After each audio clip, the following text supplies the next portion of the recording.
கள்ளக்குறிச்சி மாவட்டத்தில் நடந்த இந்த சோக நிகழ்ச்சி நெஞ்சு பதறுதுங்க.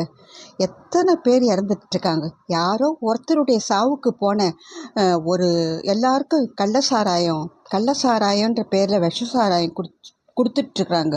அதில் விளக்கு ஒளியில் விழுந்த விட்டில் பூச்சில் போல் நிறைய பேர் இறந்துட்டுருக்குறாங்க. எப்படி இருந்தாலும் சாராயம் குடித்து இறந்தா என்ன, மற்றது என்ன விஷம் குடித்து இறந்தா என்ன, சாராயத்தில் விஷத்தை குடித்து இறந்தா என்ன, உயிராச்சுங்களேங்க. எத்தனை பேர் உயிர் பதறுதுங்க, மனசு பதறுது. இதில் வேறு கமெண்ட்ஸ் வேறு, சாராயம் குடித்து இறந்தவங்களுக்கெல்லாம் ஒரு பரிதாபமா அப்படின்ட்டு. அப்படிலாம் கிடையாதுங்க. அந்த உயிருக்கு ஒரு பையன் இருக்கலாம், அம்மா இருக்கலாம், ஒய்ஃப் இருக்கலாம், எவ்வளோ பேர் இருக்கலாம். எல்லாரையும் பறி கொடுத்துட்டு அந்த குடும்பம் எப்படி நிற்கும்? ஏதோ ஒன்று, அவங்க ஒரு ஏழ்மையான குடும்பத்தை சேர்ந்தவங்க ஒரு சாவுக்கு போயிட்டுருக்காங்க. ஒரு சுரேஷ்ன்றவர் இறந்துட்டுருக்காரு, அந்த சாவுக்கு போயிட்டுருக்கிறாங்க. கள்ளக்குறிச்சி மாவட்டம் மிக சமீபத்தில் உருவானது. அதில் அந்த கருணாகரபுரம்ன்ற ஊரில் ஒரு சின்ன அந்த ஊர் இப்போது உலகளவில் பேசப்படுதுன்னா இந்த சாவுக்கு தானங்க. இந்த சாராயம் குடித்து இத்தனை பேர் இறந்ததால தானங்க. அது இப்போது எப்படி நினைக்காம இருக்க முடியும்?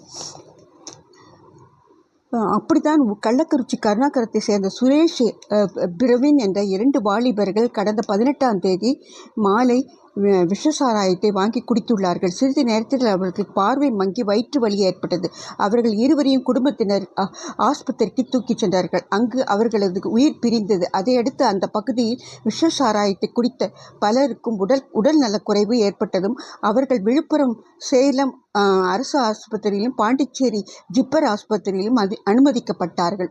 அங்கு சிகிச்சை பலனின்றி ஒவ்வொருவராக பலியானார்கள். இப்போ முதல்ல 17, அப்புறம் 22, 47, 50, 55 என்று உயர்ந்தது.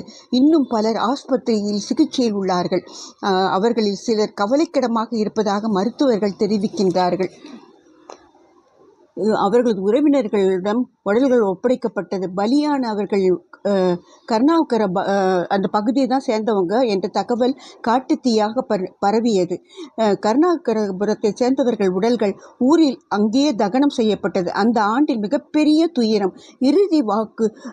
இறுதி ஊர்வலத்தில் அவர்கள் பெற்றோர்கள் இழந்த குழந்தைகள் சோகத்துடன் நடந்து பார்த்தவர்கள் நெஞ்சை பதற செய்தது என்று சொன்னால் அது மிகையாக இருக்காது.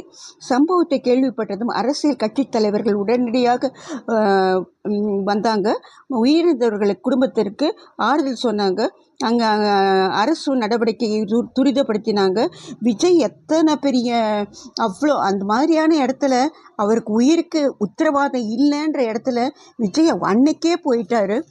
அது ஒரு நிஜமாலுமே அவர் பெரிய ஹீரோ தாங்க. அந்த மாதிரி ஹீரோயிசம்லாம் இது மாதிரி ஒரு செலிப்ரிட்டி அது மாதிரியான ஒரு இடத்துக்கு போனால் என்ன வேணால் நடக்கலாம்.